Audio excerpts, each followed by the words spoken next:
Hello, my amazing grade 3 artists. As we continue to explore texture and artwork, we need to dive into how texture does more than create a bumpy, rough, or coarse appearance. It can also convey motion, smooth forms, and the three-dimensionality of an object. Texture invites viewers to engage with the artwork, enhancing their emotional and sensory experience. Today we will explore head and shoulder sculptures known as Roman busts. These remarkable sculptures were not just decorative pieces, they served as powerful symbols of status, identity, and legacy within Roman society.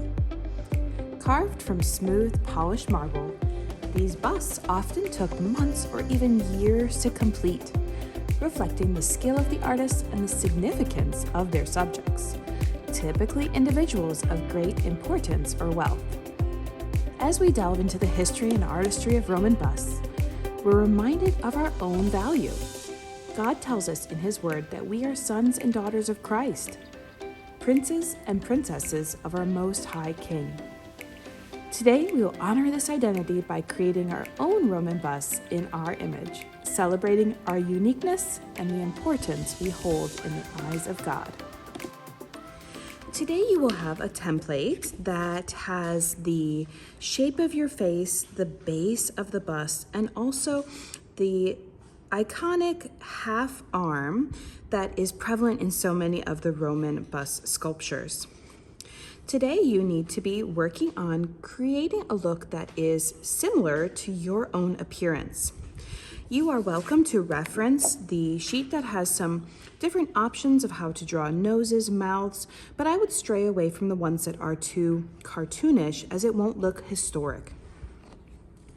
Not only that, but we want to also illustrate the traditional dress of the Romans, which is a toga, which is draped cloth. This will also create the illusion of texture and different parts of value. And I would really stress to try and put something in your hair, even if you're a boy. They often would put olive branches or different headbands and wraps inside their hair. Today, I'm going to be drawing myself, and I'll start with my eyes.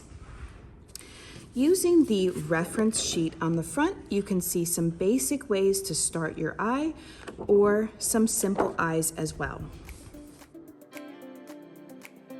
Everyone's eye has three parts: white, iris, and pupil, which is the dark black part of the eye.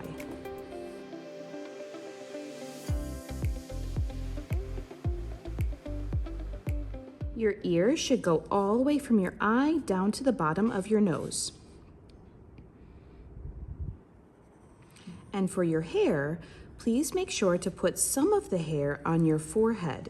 Even if you are a boy, you still have hair that may touch your eyebrows. If you add your hair too close to the base of your head, it will look like your head is too small. So I'm going to make this into a headband instead and add some more hair above it.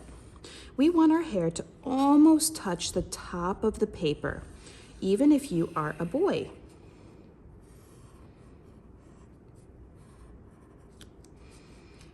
Finally, you'll need to add a neck and shoulders that extend all the way to this cut arm portion and out to the edge of your paper on this side.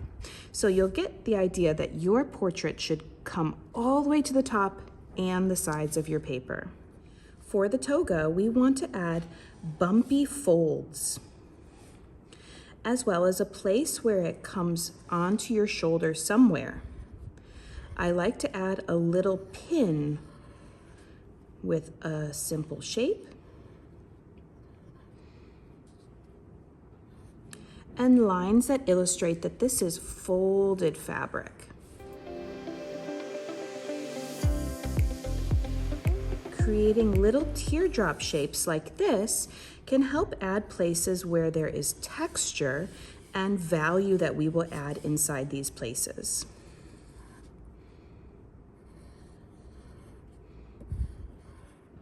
When fabric gathers and bunches, we can see that there is some change in texture. Not only am I going to add texture lines for my toga, I also want to add some texture lines for my hair. Places where I can create shadows on my head. Though our hair is going to be illustrated like a shape, we also can make some places where there will be shadows.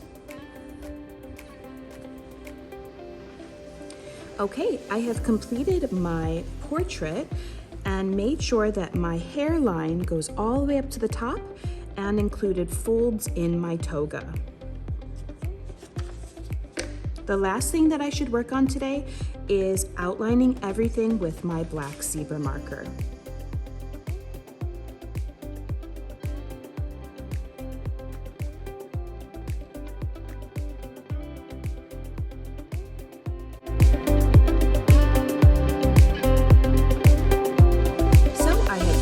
With my zebra marker and erased my pencil.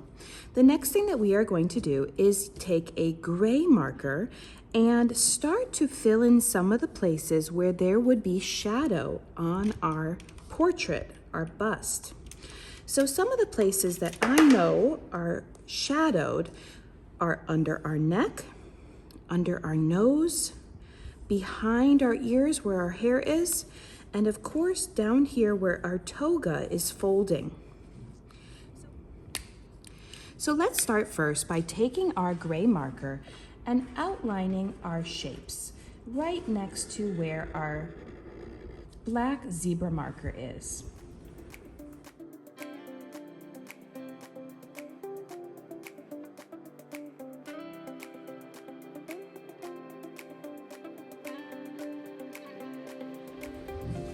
Okay, boys and girls, it's okay if not every single black line is outlined in gray, but I definitely did focus on areas where I know, based on my reference sheet, that there will be shadow, like underneath the neck, on the side of the face, at the below of the hair, and in the folds of my toga. You'll notice also that our arm, where it is cut in that area, will also have shadow. So you don't need to color it in with gray marker. We will do that in the next step. Now, once you have finished with your gray marker, we are going to go ahead and cut out the extra paper.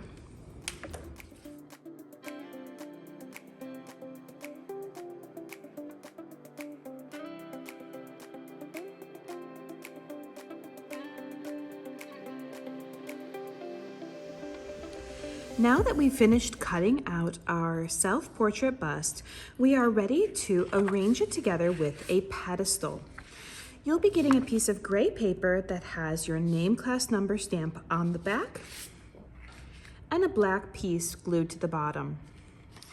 Today we are first going to be making our marble pedestal. You'll see at your table there are a few examples of just some simple outlines. Today, everyone is going to be getting a piece of painted marble paper, and you should begin by folding it in half. On the sheet, you'll notice the fold word written here. So make sure that your marble drawing is the same orientation. Very simple lines. Maybe start with a curve, a smaller one, inside, curve, and out. Take a look at some of the other ones. You don't have to include the swirly. If you want, you can later when we use our oil pastel. For now, let's fold our paper back up and cut off the extra outline of our column. We want to make sure our column is nearly the same width as our paper, because then otherwise our bust will not fit nicely on top of it. So when I open up my column, it should be about the same width as my bust portrait. Next, we're going to go ahead and glue everything down, including making sure that our pedestal and bust overlap a little bit. If I put them on top of each other like this, it will look like the bust statue is floating in air. So first, let's glue down that pedestal. A line of glue on the outside, and give it about a 2-finger gap from the bottom. The final thing that we are going to work on is adding a little bit more value and shadow to our portrait using oil pastel. Today I'm giving you a range of both gray and black oil pastel. Little short pieces like this, because we are going to be coloring using the side of our crayon. Adding some more shadow in places that we know that light is not going to hit our sculpture. So starting with the gray, I'm going to do a little bit of coloring in places where I added my gray marker and on the side of the arm. Gentle coloring is all that you need to do.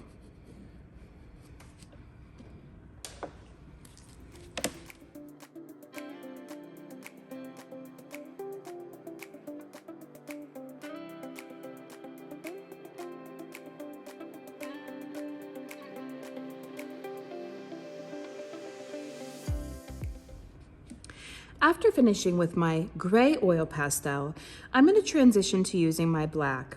Same way, I want to use it on the side of the crayon and just gently add a little bit of extra shadow in places that I know will be super dark on our sculpture. So near the sides of the face, under the nose, under the chin by the neck, and in some of the folds of the clothing. Just a little bit of black will go a long way. This texture of the oil pastel helps to create the illusion of the stone that our sculpture is made out of historically. Marble is nice and smooth, but also very cool looking and creates lots of shadows. Not only am I going to add black in places where I know that there are some really dark shadows, but I also want to now take my black oil pastel and add some lines on my pedestal. For your pedestal, please create one dark outline along the edge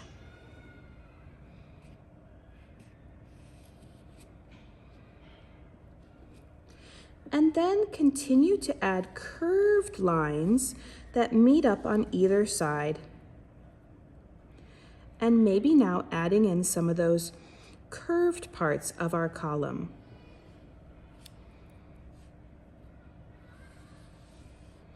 Draw light at first and then darken up your oil pastel by going back and forth on top of it.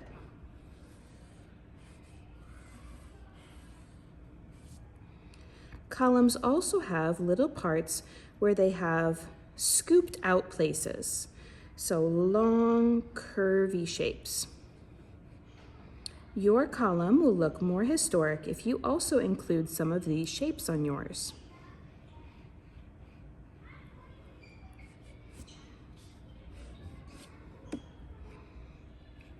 You may even want to add a little bit of a shadow underneath your bust where it's setting on the column.